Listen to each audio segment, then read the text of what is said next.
Praise the Lord. நம்ம கடந்த வீடியோல யோனாவை கர்த்தர் எச்சரித்த காரியத்தை பார்த்தோம். எச்சரிச்சதுக்கு அப்புறமா என்ன நடந்துச்சு அப்படிங்கிறதான காரியத்தை இந்த வீடியோல நம்ம பார்க்க போறோம். கர்த்தர் நம்மளை எச்சரிக்கும் போது அவருடைய சத்தத்தை அப்பவும் நம்ம கேட்காத பட்சத்துல அவர் என்ன பண்ணுவாரு அப்படிங்கிற காரியத்தை தான் நீங்க நம்ம பார்க்க போறோம். கர்த்தர் நமக்கு ஒரு காரியத்தை எச்சரிக்கிறாரு. ஒரு இடத்துல நமக்கு அது புரியல, ஏதோ நான் தப்பு பண்ணனாலதான் எனக்கு இது சரியாகல அப்படின்னு சொல்லி எச்சரிக்கிறத நம்ம என்ன பண்றது இல்லைன்னா பல நேரத்துல புரிந்து கொள்றது இல்லை. புரிந்து கொள்ளாம நான் கடந்த வீடியோல சொன்ன மாதிரி நம்ம என்ன பண்றோம்னா, நான் ஜெபிக்கிறேன், நான் வேத வாசிக்கிறேன், நான் சர்ச்சைக்கு போறேன், நான் கரெக்டா இருக்கேன் அப்படின்னு சொல்லி நம்ம பக்கத்துல இருக்கிற நியாயத்தை மாத்திரம் தான் நம்ம கர்த்தருக்கு தெரியப்படுத்தி கொண்டு இருக்கிறோமே தவிர நம்ம இடத்துல இருக்கிற குறைவுகளை நம்ம சிந்திக்கிறதே இல்லை. எனக்கு பிரியமானவர்களே, நான் திரும்பவும் சொல்றேன், கர்த்தர் நம்ம எச்சரிக்கும் பொழுது நம்மள எதுக்காக எச்சரிக்கிறாரு அப்படின்றத நம்ம புரிந்து கொள்ளாம நம்ம இருந்தோம் அப்படின்னா நம்முடைய பின்விளைவு அதிக பயங்கரமா இருக்கும். அதனால கர்த்தருடைய சத்தத்தை கேட்கிற ஜனங்கள் கண்டிப்பா அவருடைய எச்சரிப்பை நீங்க புரிந்து கொள்ள. யோனாவை கர்த்தர் எச்சரித்தாரு. எச்சரிக்கும் போது என்னது, கடல் கொந்தளிப்பு வருது. ஆனா யோனா என்ன பண்றாரு, தூங்கிட்டு இருக்காரு. அங்க இருக்கிற ஜனங்கள் எல்லாம் போய் வெயிட்டை ஃபர்ஸ்ட் குறைக்கணும்ன்றதுக்காக அவங்க என்ன பண்ண முடியுமோ ஃபர்ஸ்ட் அவங்க எல்லாத்தையுமே பண்றாங்க. கப்பல்ல இருக்கிற எல்லாத்தையும் தூக்கி கடல்ல போடுறாங்க, வெயிட் எல்லாம் கம்மி பண்ணி பாக்குறாங்க. ஒரு மாற்றமும் நடக்கல. அதுக்கப்புறம் என்ன பண்றாங்கன்னா, தூங்கிட்டு இருக்க யோனா போய் எழுப்புறாங்கன்னா, நீ உன் கடவுளை கும்பிடு, ஒருவேளை உன்னுடைய தேவன் நம்மளை காப்பாத்துவாரு அப்படின்னு சொல்லி எழுப்புறாங்க. எனக்கு பிரியமானவர்களே, அப்போ கூட இந்த யோனா என்ன பண்ணலன்னா, என்னாலதான் இந்த பிரச்சனை அப்படின்றத இந்த யோனா உணரவே இல்லை.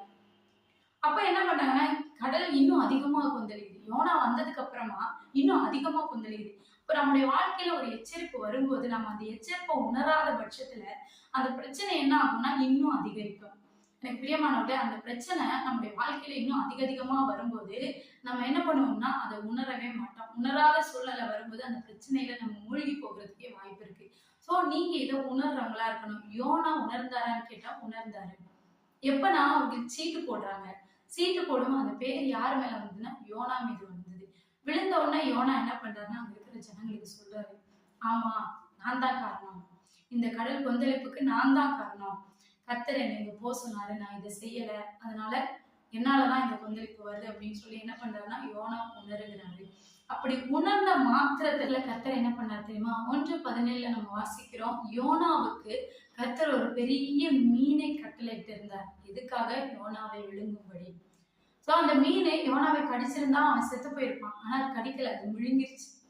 ஸோ நம்முடைய வாழ்க்கையில நம்ம ஒரு தவறு செய்யும் போது கர்த்தர் நம்மளை எச்சரிக்கிறாரு. அதை நம்ம உணர்ந்தோம் அப்படின்னா கண்டிப்பா அதுல இருந்து தப்பிக்கிறதுக்காக அவர் ஒரு வழியை வச்சிருப்பாரு. ஆல்ரெடி அவர் வச்சிருக்கிறாரு. யோனாக்கு உடனே கட்டளை இல்லை, ஆல்ரெடி அந்த மீனுக்கு கட்டளையிட்டு வச்சிருந்த யோனா தன்னுடைய தவறை உணர்ந்தனால அந்த மீன் வயிற்றுக்குள்ள போய் 3 நாள் இருந்தாரு. ஒருவேளை யோனா தன்னுடைய கர்த்தரை எச்சரிக்கிறத அவர் உணராத பட்சத்துல அவர் மரித்திருக்கிறது கூட வாய்ப்பு இருக்கு.